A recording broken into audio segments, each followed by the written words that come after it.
तो आइए आज कुछ प्रॉब्लम्स कर लेते हैं कंडीशनल प्रोबेबिलिटी के ऊपर, है ना।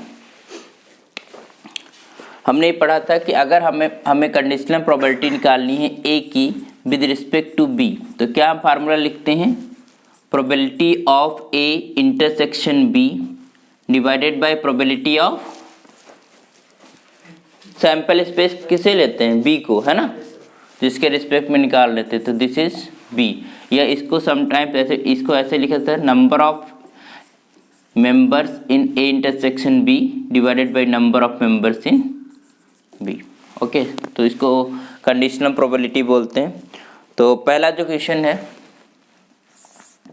इन्होंने बोला कि if probability of A is 7/13, probability of B is just equal to 9/13 and probability of A intersection B is just equal to 4/13। ठीक है, then evaluate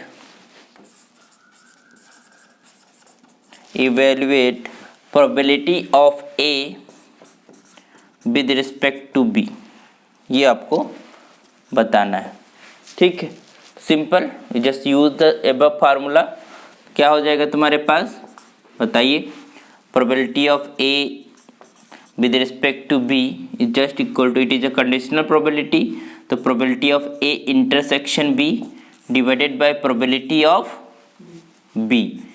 तो ये तुम्हारे पास क्या है, इंटरसेक्शन की 4/13 है और प्रोबेबिलिटी बी की क्या है, 9/13। तो 13 से 13 कैंसिल हो जाएगा, क्या बचेगा, 4/9। ये आपका आंसर हो गया। ठीक है, नेक्स्ट प्रॉब्लम की तरफ बढ़ते हैं। हम इसे रफ कर दे रहे हैं,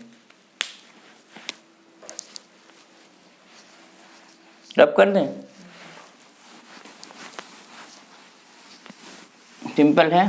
फार्मूला कंडीशन का याद रखना है कि जो फर्स्ट इवेंट अकर होता है उसके बाद सेकेंड अगर होगा, और जो फर्स्ट इवेंट जिसके रिस्पेक्ट में हमें प्रोबेबिलिटी निकालना होता है उसको as a sample space consider करते हैं। ठीक है, तो क्वेश्चन नंबर 2 की हम बात करते हैं एक और, कि अ फैमिली हैज़ 2 चिल्ड्रन, है ना, what is the probability that both the children are boys given that at least one of them is a boy. ठीक है, तो अब हम टोटल पहले सैंपल स्पेस बनाते हैं। क्या बन सकता है, तो दो अगर हमारे पास चिल्ड्रन है, ठीक है, तो क्या पॉसिबिलिटीज बन सकती हैं, ठीक है, दोनों के दोनों बॉय हों, ठीक है, एक बॉय एक गर्ल, है ना।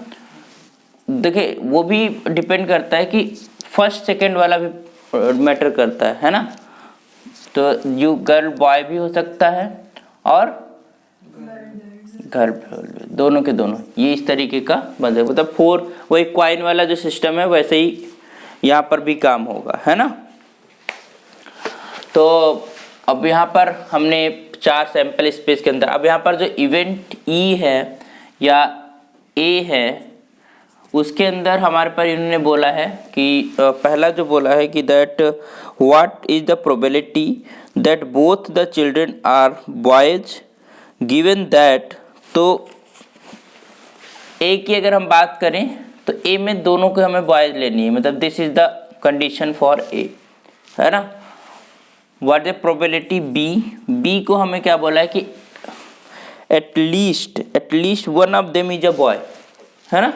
तो अब उसमें कौन कौन सी चीजें आएंगी, बी आ जाएगा, बी जी आ जाएगा एंड जी बी आ जाएगा, ये आ जाएगा।